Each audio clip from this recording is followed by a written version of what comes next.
Okay, UFC 320 is this week, and I'm going to be working up from the early prelims all the way to the main card, and then eventually talking about the main event, which is that sweet fight, Ankalaev versus Pereira. I'm so excited. I really love this fight. I hope Pereira fucking kills Ankalaev. I hope he murders. Okay, that's too far, kind of. Anyways, Veronica Hardy versus Brogan Walker. I don't know who these girls are. I mean, I've probably seen them fight. I mean, I've probably fallen asleep or went to go to the bathroom. I mean, that's what we do. Let's be real. No one is watching this fight. It's the first fight of the night. Why are they even fighting, bro? They could like be selling some popcorn or something. Like I don't know why this like just don't have this fight. Okay, let me. I guess Veronica Hardy. I mean, she's not 40 years of age. Like you're 40 years old, bro. Get a life. Anyways, Ramiz Brahimaj versus Austin Vanderford. I'm going with Vanderford. Listen, he only has one fight in the UFC, I think, and it's against Nikolay Vaderkenikov, which is in the next fight, funny enough. And Vaderkenikov, fucking get a new name. But anyways, he's actually pretty decent. Like, he fought that guy who's 5'4" at middleweight, and he is really undersized. The guy that Venerkov was fighting, not Venerkov himself, he's like 6'5" or something. He's giant. And he's a good striker, and Austin Vanderford knocked him out, so I'm just going with the hype train Vanderford. Also, Vanderford just looks like a freak. Like, he's so much tattoos. He's a sicko, dude. I swear. Something's up with him. I'm just calling it now. And next fight, dude, I hate this guy's name. Vetter, I got him by winning too. I mean, I think he KO'd. I think he gets a KO win, to be honest here. I got Nikolai winning that. Anyways, okay. First actually good fight, first fight we actually care about. Only took 4 fights. Patchy Mix versus Jakub Willikaz. I'm going with Patchy Mix. Listen, I know Patchy Mix looked absolutely dog water. He looked so trash against Mario Batista, but Batista is good. Batista beat Jose Aldo. You can criticize the way he beat him. He still beat Jose Aldo. He's like he was out not even okay, he wasn't outstriking him, but Batista against Aldo, like he was like barely getting outstruck by Aldo when they were just out in the open before he started cheesing like it was UFC 5 over here, clinch spamming. Like come on, dude, why you gotta clinch spam? That sucks. You ruined the game. But anyways, yeah, I got Patchy Mix, but like I think he's decent, and I think losing to Batista, like that's not bad when you're fighting someone. I mean, Jakub, I'll be honest, I've never seen him fight. He's making his debut. Apparently, he's decent. I don't think you're Patchy Mix level. Oh yeah, I literally skipped to the prelims, so I forgot about this next fight. Jason versus Yana Santos. I don't know. I'm going with Jason. I mean, she has tattoos and she looks like a lesbian, so she wins probably. Santos versus Yo Jong Sang, and no, that wasn't a racial joke. That is his name. That's literally his name, Yo Jong Sang. I'm going with Daniel Santos. Listen, I like Yo Jong Sang. He looked good in his last fight. It lasted like 20 seconds. He got a clean check hook KO, but the guy he beaten literally lost to that Indian. Dude, no way, I forgot his name. Who's that Indian that sucks? Jubli.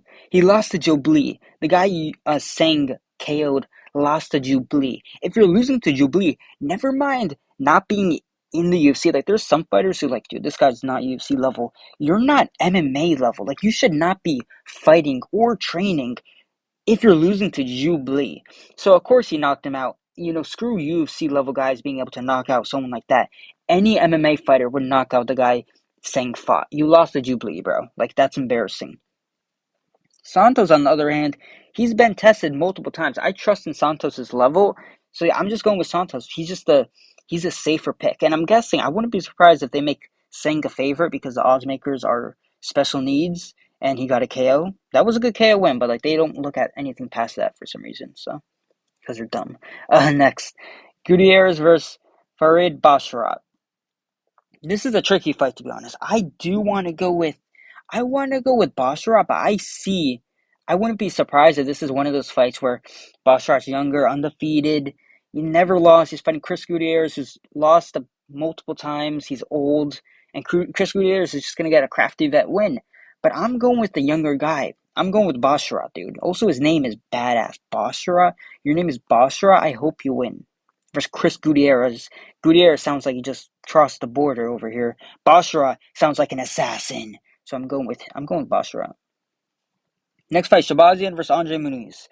listen, I know people like I see people kind of like flip flopping around this. I don't know if it's just me, but I see people like flip flopping on this, and I think it's going to be a clear Edmund Shabazian win. I think he KOs Andre Muniz in the first round. I think he brutally KOs. I mean, maybe not brutally, but the thing is with Shabazian is he's really good. Like he's a really good striker, and he is dangerous. He's a good fighter. The only thing is his cardio. If he can't get you done, can't get you out in the first or second round, you can finish him in the third round. And also with this being 3 rounds, I do favor Shabazian in a fight. I mean, any Shabazian fight, 3 rounds, like that's better than him, better for him. He sucks.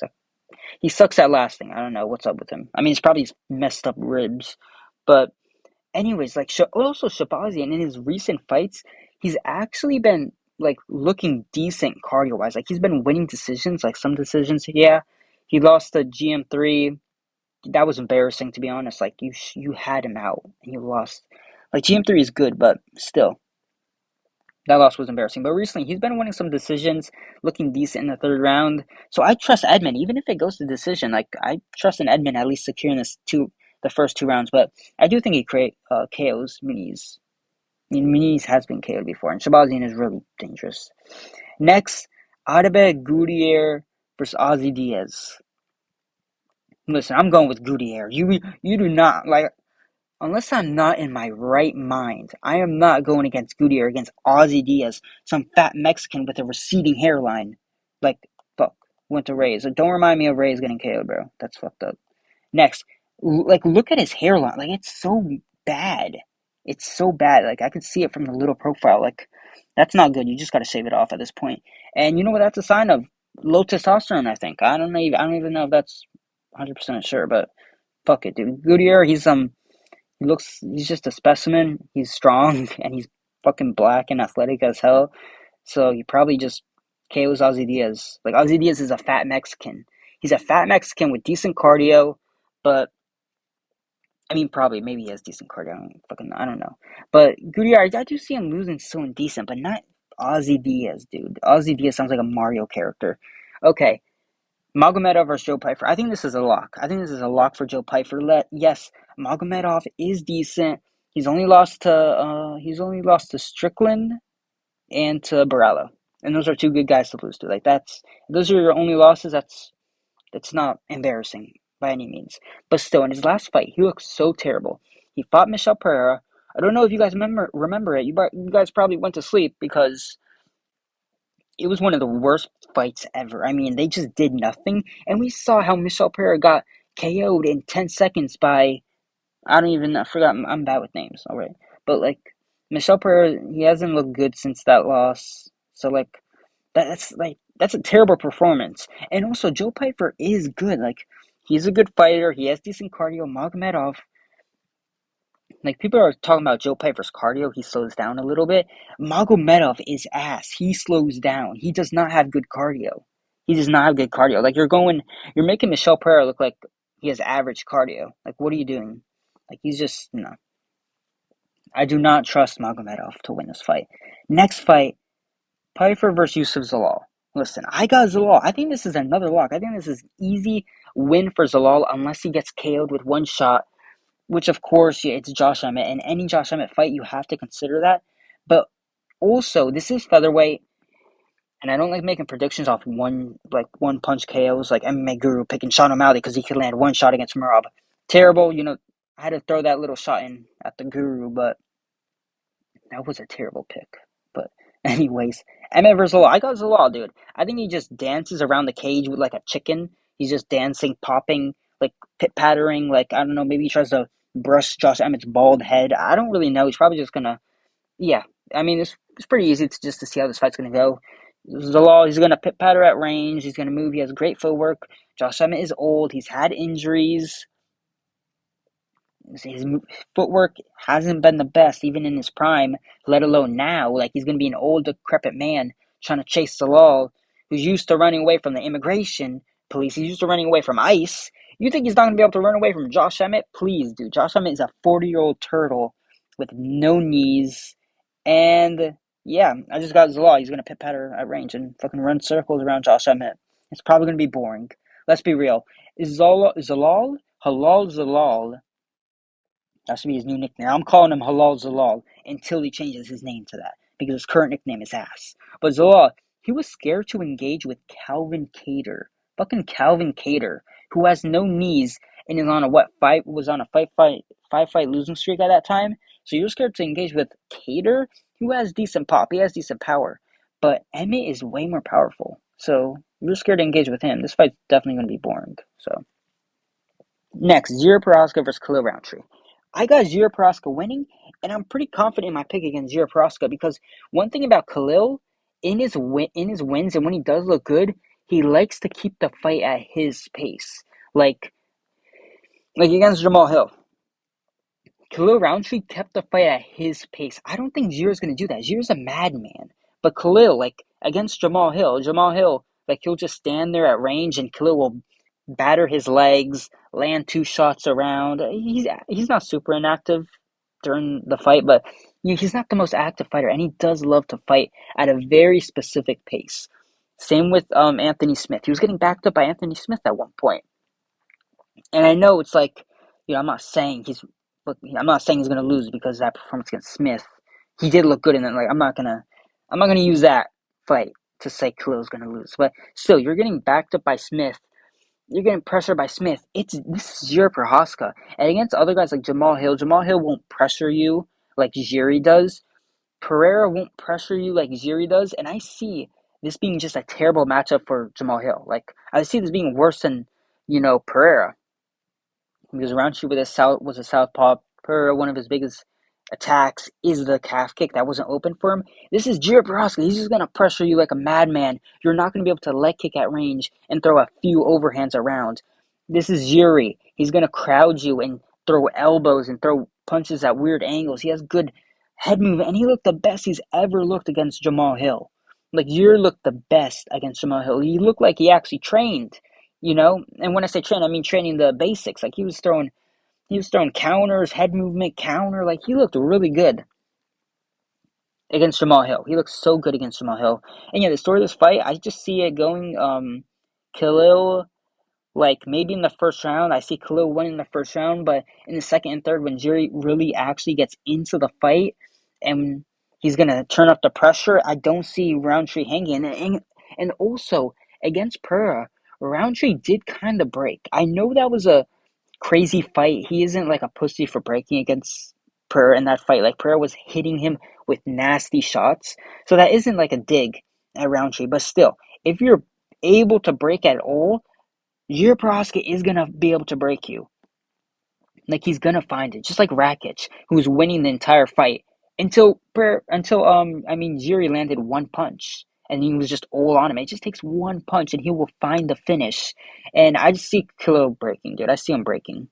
Like Jiri, listen, Pereira is a better striker than Jiri, fine. But when it comes to breaking people and pressuring people, no one does that better than Jiri in the light heavyweight division.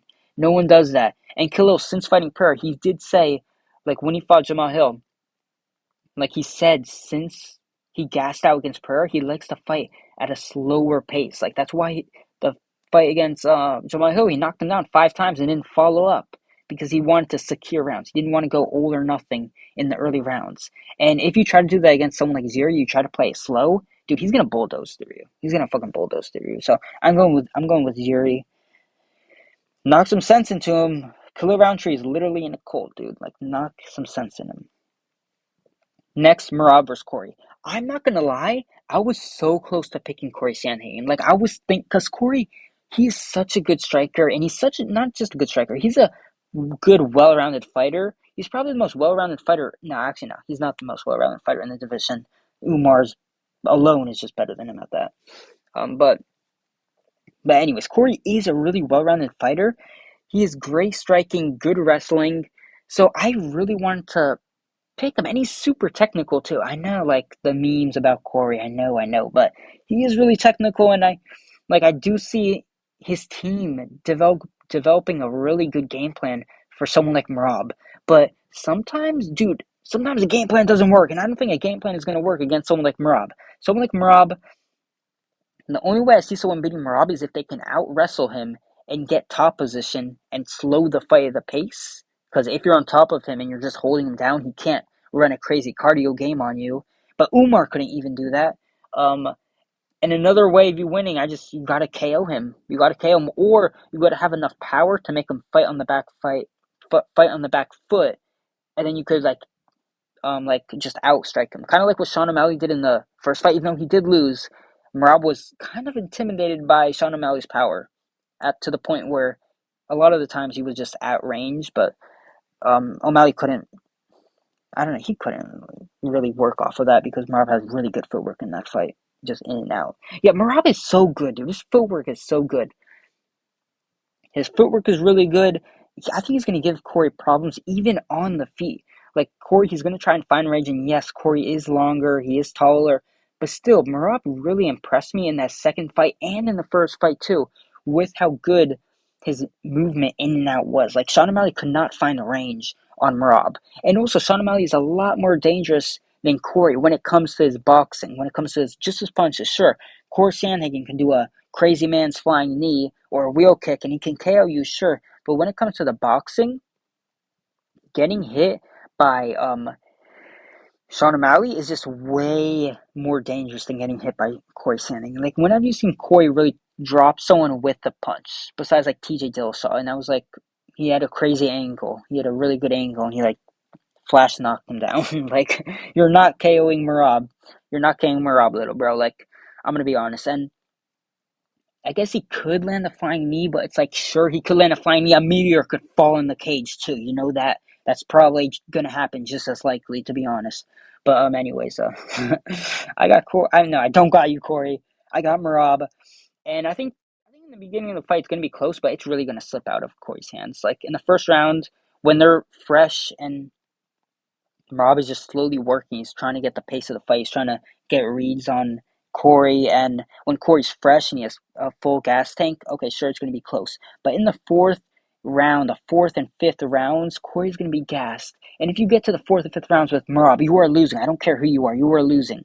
So yeah, Merab is going to win. One thing is, Cory, he does have decent heel hooks. You know, he fucked up TJ's leg, fucked up his knee, fucked up like Figgy's knee. So yeah, if you wrestle with Cory, like there is always that dangerous. And same with Umar. Umar went with the wrestling, and Cory was able to find the heel hook position multiple times. He wasn't able to get anything off of it with Umar, but still I got Merab like everyone else does. But I did want to pick Cory, to be honest, but I can't pick Cory. I do want to. Magomed Ankalaev versus Pereira. Boys, we're winning this. We're doing this. I'm going with Pereira. Unironically, I really think Pereira will win. Fuck. Okay, I don't know. No, this fight is actually really close, but I do see Pereira winning. This fight is really close, to be honest. It's a 50-50 fight for me. No, actually, I really don't know who to pick. Because, okay, in the first fight, yes, let me talk about this. Maybe I'll find out who I think is going to really win as I'm going through this. Let me wing it. Pereira versus Ankalaev in the first fight. First, the calf kicks weren't there at all for Pereira. Like, he landed some in the first round, but after the first round, he didn't really throw any because he realized they weren't having any effect. Like, they were really not having any effect. So I don't think he's going to go for the calf kick as much as this fight as he did in the first fight. Maybe he does. Maybe he like adds an extra wrinkle to his calf kick game, and he's able to be more effective with it. But same with Rountree and same with Jamal Hill. He really wasn't super effective with the calf kick. Like, Rountree said he didn't feel it at all. So I don't know, dude. Just like three guys in a row, southpaws, and you aren't able to get the calf kick on one of them, and you're the guy with the best calf kicks in the sport, so it's like I don't know, dude. He's no Uncle Ive is a southpaw, and that's really gonna set Pereira back. And also, Pereira really got pressured in that first fight. Uncle Ive was just walking him down with his level change feints. So Ankalaev will do the same thing, but I really hope not, at least. I really hope Pereira doesn't back up as much as he did in the first fight, because he was backing up the entire time. And Ankalaev wasn't able to take him down one time, so I really do think that'll affect Pereira's mindset in this second fight. He'll be thinking, dude, Ankalaev shot me 50 times. Couldn't get one takedown, bro. He fought like Merab. Like, Pereira looked like Aldo, and Ankalaev looked like Merab. Like, so... Yeah, and Pereira was only able to get held against the cage one time in the fourth round. I don't think Ankalaev is going to be able to do that. I don't think you're going to be able to fight him again and hold him up against that cage in the fourth round like you did in the first fight. So, and also, I just see Pereira coming in way more confident, and I do see people saying, but dude, even if he comes in more confident, Ankalaev will just take him down. And it's like, okay, bro. Okay, dude. Listen, sure, I agree. If Pereira comes out more confident and out on the front foot more, does it increase his chances of getting taken down? Sure. But how many times was he taken down in the first fight? Zero times. So what's it gonna increase to? He gets taken down zero times. He fights on the front foot, and now he's gonna get taken down one time or two times. Like I'm just like sorry, dude. Listen, being on the front foot, yes, it does increase your chances of getting taken down. But being on the back foot, if the guy's a better wrestler than you, you're gonna get taken down. Like look at Merab or Sean O'Malley. Merab was taking Sean O'Malley down at ease, and he was on the back foot. Just because you're on the back foot, that doesn't mean like, oh, dude. He is no Uncle Ive. You can take him down. It's just because Pereira was on the back foot. Like, don't use that excuse. Yes, if Pereira fights on the front foot, he will be more likely to get taken down, but dude, he got taken down zero times. That's what I keep like seeing people say that if Pereira fights on the front foot a lot, he's gonna get taken down. But dude, Ankalaev shot on him like 20 times and didn't take him down once. And yes, I know he's on the back foot. I know I'm repeating myself, but still, I just gotta say this. Just because you're on the back foot doesn't give you like 100 times better takedown defense. Maybe it gives you like a 30%, easier time defending the takedowns, but he got taken down zero times. Zero times. And I don't think Magomed is just going to become like an overnight or like overnight he's going to become a dramatically great wrestler. Like Pereira's been training takedown defense for like 3 years, dude. Like, okay, not 3 years, more like five. Not that big of an increase, but still, he's been training only for 5 years. You give him an extra camp, yeah, his takedown defense is going to be better. And then he's going to fight in the front foot. I won't be surprised if Per gets taken down zero times. So I'm going with Per. I'm super confident in Per winning. No, I'm not actually. His fight's really close. But I'm actually pretty confident. I think Per is going to fight on the front foot. Ankalaev is going to try and take him down like he did in the first fight. He's not going to be able to. Maybe he'll take him down one or two times, but Per will get back up. And after Ankalaev takes him down one more time, dude, Per, he just gives me this. No, Per is a type of fighter where if you take him down one time, it's going to be way harder to take him down the second time. So I think Ankalaev takes down Per one time at max. And I know Per is old. This is light heavyweight, dude. This is light heavyweight. Glover became a champion at like 80 years old. John Blachowicz became a champion at like 30. No, he became champion at like 70 years old. No, but still, like, I don't really factor age too much in this fight. Besides the fact that Ankalaev, this is a dangerous pick when you're going prayer because Ankalaev is only 33 years old. He's only 33, so he's gonna improve. He's probably gonna improve more than Pereira since the first fight, which is kind of dangerous. But I just trust in Pereira's change of game plans. I just trust his game plan. I think if he fights on the front foot, dude, he can hurt Ankalaev. Like Ankalaev, he has been hurt before. The leg kicks from Blachowicz. I know Pereira didn't have a good time landing those leg kicks in the first fight, but still, dude. And also, one thing is, Pereira is goated at rematches. I know what you guys are going to say. You guys are going to say the Adesanya rematch. He got KO'd brutally, yes. But, first of all, that's Adesanya. He's a good fighter. Like, I know people like to shit on Adesanya, but that's Adesanya. And Pereira was looking really good until he got KO'd. I don't want to be that guy, but look at the first fight of Pereira versus Adesanya, and look at the second fight, Pereira versus Adesanya 2.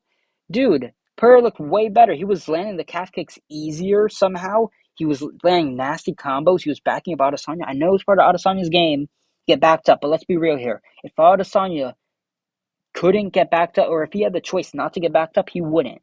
He capitalized off of getting backed up, but it wasn't in his game plan.